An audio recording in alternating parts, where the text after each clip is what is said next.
भागीरथी आणि अलकनंदा एकमेकांना भेटत नाहीत, टक्कर देतात.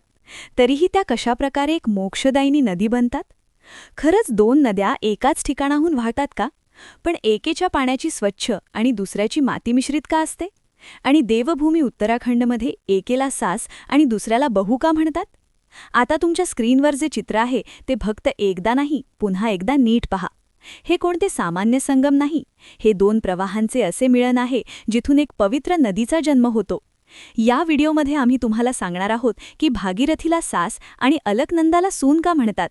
तसेच हेही कळेल की या दोन्ही नद्यांच्या पाण्याचा रंग इतका वेगळा का आहे. म्हणून हे रहस्य समजण्यासाठी व्हिडिओ शेवटपर्यंत नक्की पहा. कारण पुढे तुम्हाला काही असे आश्चर्यकारक माहिती मिळणार आहे जी केवळ तुम्हाला चकित करणार नाही तर तुमच्या हृदयाला स्पर्शही करेल. जर ही कथा तुमच्या मनात उतरली तर या व्हिडिओला प्रेमाने लाईक करा आणि कमेंटमध्ये एकत्र लिहा, जय गंगा मैया. नमस्कार मित्रांनो, ही अशी एक जागा आहे जिथे दोन नद्या भेटतात. पण हे भेटणं साधं नाही, रहस्यमय आहे. तुम्ही स्क्रीनवर जे चित्र पाहत आहात ते कोणते सामान्य फोटो नाही.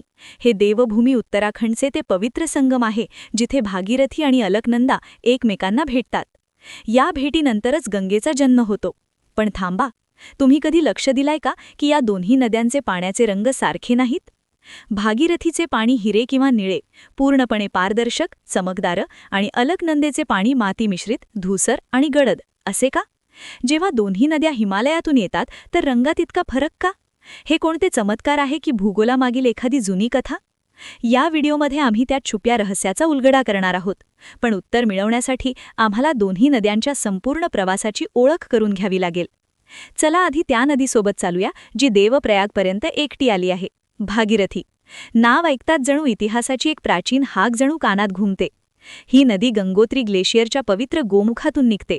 तेथील बर्फ वितळून जेव्हा एका प्रवाहात बदलते तेव्हाच ती भागीरथी होते. तिच्या प्रवासातील प्रत्येक टप्पा, प्रत्येक वळण स्वतः एक कथा आहे. गोमुखातून निघाल्यानंतर भागीरथी आधी गंगोत्रीला पोहोचते, मग भैरव घाटी ओलांडून हर्षिलकडे वळते. हर्षिल असे स्थान जिथे नदीची गर्जना करणारी धारा बर्फिल्या घाटांशी धडकून घाट्यांना गाजवते. मग ती गंगाने ओलांडून जुनी टिहरीकडे जाते. जुनी टिहरी जी आता फक्त पाण्यात बुडलेली आठवण आहे. तिथून भागीरथी तिच्या वेगवान धारासह देवप्रयागकडे धावते. या संपूर्ण मार्गात या नदीला कोणतीही मोठी नदी जोडली जात नाही.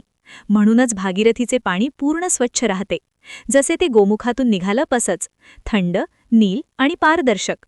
आता प्रश्न उभा राहतो, जर भागीरथी इतकी स्वच्छ असेल तर अलकनंदा मातीमिश्रित का दिसते? चला आता तिची कथा ऐकूया. अलकनंदा अशी नदी जी एकटी वाहत नाही तर अनेक धारांना सोबत घेऊन जाते. तिची सुरुवात सतोपंत ग्लेशियरपासून बद्रीनाथच्या पुढे होते. याच क्षणी एक पवित्र धारा जी नंतर भारताच्या आत्म्याची होणार पहिल्यांदा धराला स्पर्श करते. आधी ती माणा गावात पोहोचते जिथे सरस्वती नदीशी पहिलं भेटणं होतं. दोन पवित्र जलधारा एकमेकात विलीन होतात. पण कथा इथे थांबत नाही. नंतर विष्णुप्रयागात अलकनंदा धौली गंगेला सोबत घेते. धौली गंगा जी उंच डोंगरांमधून माती, दगड, खनिज आणि छोटे अवयव घेऊन येते. ती अलकनंदेच्या स्वच्छ पाण्यात आपली ओळख सोडते. मग नंदप्रयाग येतं, जिथे अलकनंदेचं नंदाकिनीशी संगम होतं. नद्यांचा हा प्रवास जणू नातेसंबंधांच्या थरांचा उलगडा करतो. प्रत्येक संगम, प्रत्येक भेट एक नवीन छटा सोडते. पुढे कर्णप्रयागात पिंडर नदी आणि रुद्रप्रयागात मंदाकिनी अलकनंदेची साथीदार होते. प्रत्येक नदी सोबत फक्त पाणीच नाही आणत तर तिच्या प्रदेशाची माती, ध्वनी, स्वभाव आणि ऊर्जा आणते, आणि सगळं अलकनंदेत विलीन होतं. म्हणूनच सतोपंथून स्वच्छ आणि शांत जलधारा देवप्रयागपर्यंत मातीमिश्रित, जड आणि रहस्यमय बनते. आता कल्पना करा, एक नदी वेगाने गरजत वाहत असेल आणि दुसरी शांतपणे पुढे सरकत असेल.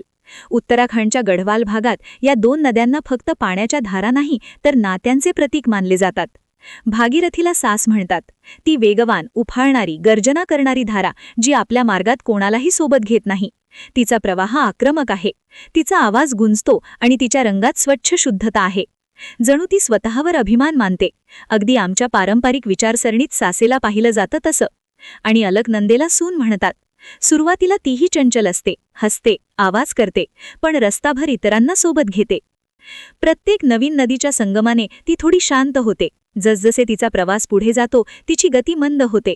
देवप्रयाग पोहोचताना ती पूर्ण कोमल, मृदू आणि संयमित होते, जसं नवी सून सासरी रमते तसं.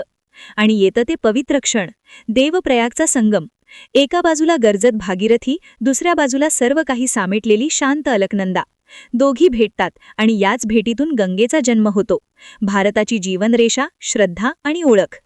हे फक्त जलधारांचे संगम नाही, हे गढवालचे प्रतीक आहे की स्वभाव कितीही भिन्न असले तरी भेट प्रेम आणि समर्पणाने झाली तर ती सर्जन करते. अगदी सास-सुनीच्या नात्यात जसा स्वभाव विसरून एकमेकांना स्वीकारलं तर पूर्ण घर नव्या ऊर्जेने भरतं. भागीरथी आणि अलकनंदा आपापल्या स्वभाव, रंग आणि प्रवासासह देवप्रयागात एकमेकात विलीन होतात तर त्यांचे अस्तित्व संपत नाही. ते माता गंगेचा नवरूप घेतात. ही फक्त नद्यांची कथा नाही, ही नात्यांची, समर्पणाची आणि एकतेची कथा आहे. ही सांगते की प्रवाह एकटा चालला तर वेगवान होऊ शकतो, पण सोबत चालला तर जीवनदायिनी होतो. जर गंगा मैयाशी तुमचंही भावनिक नातं असेल किंवा ही कथा तुमच्या हृदयाच्या कोणत्या गहन भागाला स्पर्श केली असेल तर या व्हिडिओला आत्ता हृदयपूर्वक लाईक करा. कमेंटमध्ये पूर्ण श्रद्धेने लिहा, जय गंगा मैया. आणि अशा भावनिक रहस्यमय व्हिडिओसाठी चॅनल सबस्क्राईब करायला विसरू नका.